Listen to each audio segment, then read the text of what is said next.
There were 4 snags that killed the attempt. Number 1, it would not say what aspect to be equaled. Whether it is the prose or the poetry or the truth or the doctrine or the concept of God, what was it that I am supposed to equal?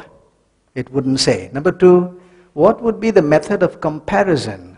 Some kind of point system, or just a feeling that you have equaled it or not equaled it or surpassed it? There is no way that it gave us a method of comparison. So even if I wanted to do it, how will we come to a conclusion after I have done the test? Number 3, who will be the judge that it has been done? Will it be some neutral committee from the United Nations? Or would it be a mullah in one of the mosques? Or a Muslim committee, or just any other neutral committee? It does not say so, though by default, when you throw out a challenge, by default it goes to the individual. And so I would have to be the judge. And I honestly can say that I have read, if it is talking about the beauty of the Quran, because that is one of its top features, and we'll see that in the next section, then I honestly have read writing that I think I must say equals at least the beauty of the Quran. Because I don't know how beautiful it is. The Quran is written in Arabic. I don't know Arabic. So, writings like Khalil Gibran, Omar Khayyam, even Shakespeare, you put them all, or from my country, he was a Nobel laureate many years ago, Rabindranath Tagore. He wrote the book Gitanjali, which got him the Nobel Prize. You read the beautiful flow of language. I honestly cannot say that they are worse than the Quran. I'll have to say they are at least equal. So if I am the judge, the test is over. Number 4, what language? The Orthodox Muslim accepts only one language of divine communication. In fact, what I have that I read in the Quran in quotes, is an English translation by N.J. Dawood. An Orthodox Muslim will never accept that as the Quran, because the Quran is a Quran only in the Arabic language. So if I must take up this challenge, I must write it in Arabic. How many of us then would it include?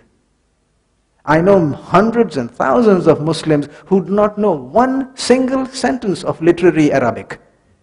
And therefore, the test has lost its universal character. A test that applies to only a narrow segment of the world's population and is nebulous because it does not tell us what and how to do it, is not a real test. You can challenge me on that, but I believe it cannot be called a real test. When it comes to the Judeo-Christian, and I put these two together because of the nature of the test. The Judaic literature are parts of the law and the prophets and the writings, and the Christian literature is the New Testament, the Gospels and the writings of Paul and the others. Present your case, says the Lord. Let them bring forth and show us what will happen. Declare to us things to come. Show the things that are to come hereafter, that we may know that you are gods. Here's a clear-cut challenge. In other words, this writing is going to make what is known as a predictive prophecy. And a predictive prophecy means this: you can identify when it was made, and you can also independently identify whether it was fulfilled or not. That is called a predictive prophecy. And this writing says that it will make predictive prophecies, and can anybody else equal that? As clear-cut and as precise as what is written here. I looked at that. For instance, one regarding Babylon. Jeremiah wrote this in about 595 BC, according to historical calculations. At that time, Babylon was the greatest city on earth. It was the most fortified. It had walls that at the top were so broad that 2 chariots could run side by side round the whole city. And sometimes we think this is a high wall. It's about 40 feet, 45 feet.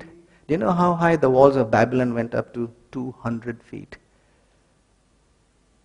People would wonder whether they should lay siege to Babylon. Do you know why? Because when you lay siege, what you are trying to do is starve them out.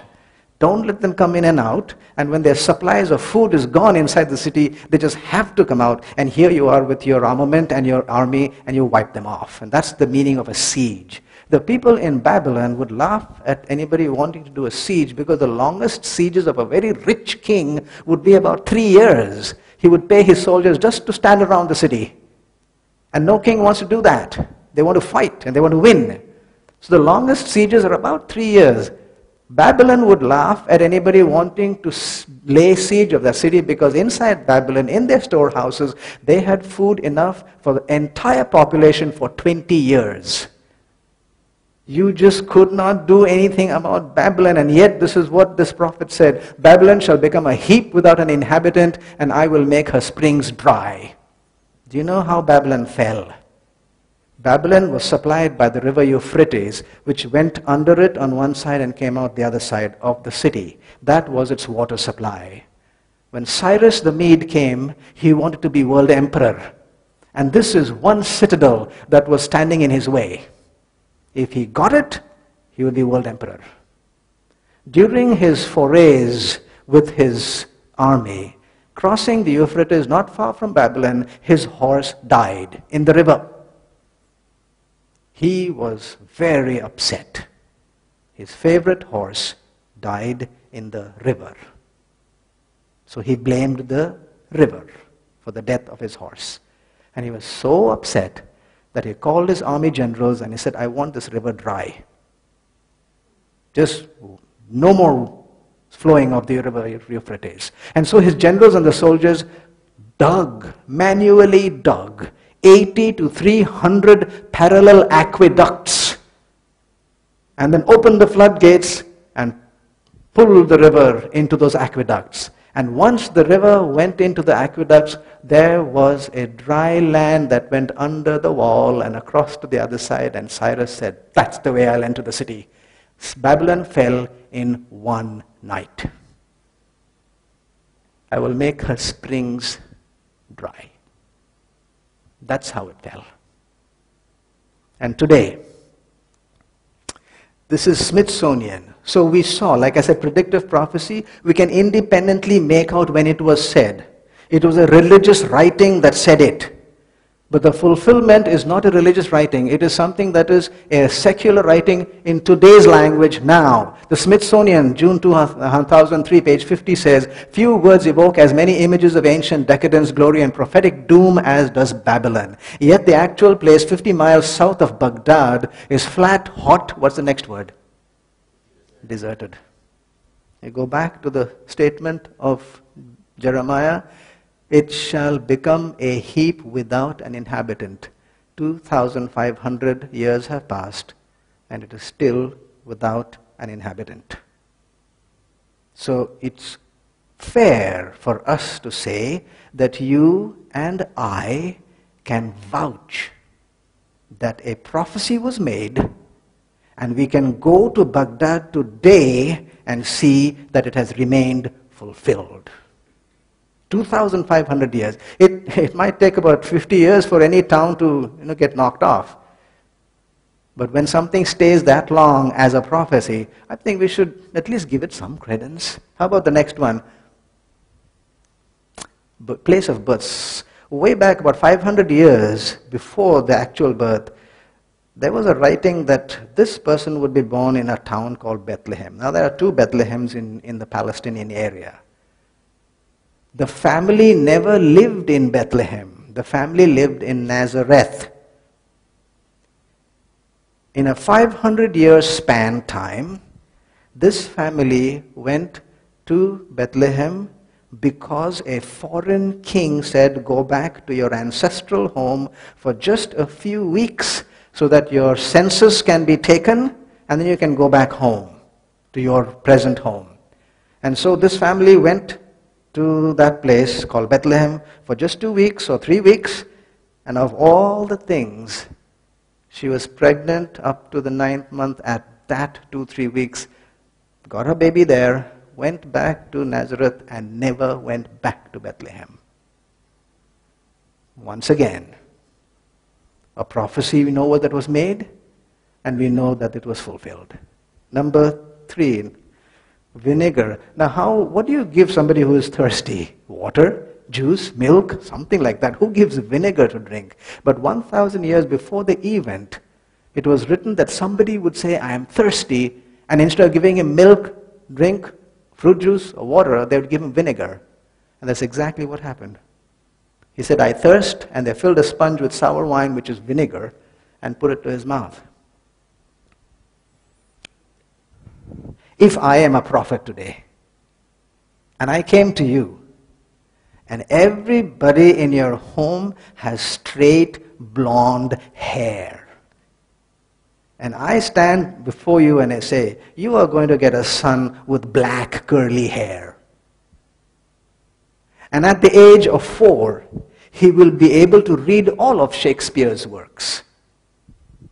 And at the age of 12, he's going to graduate from university with a professional degree.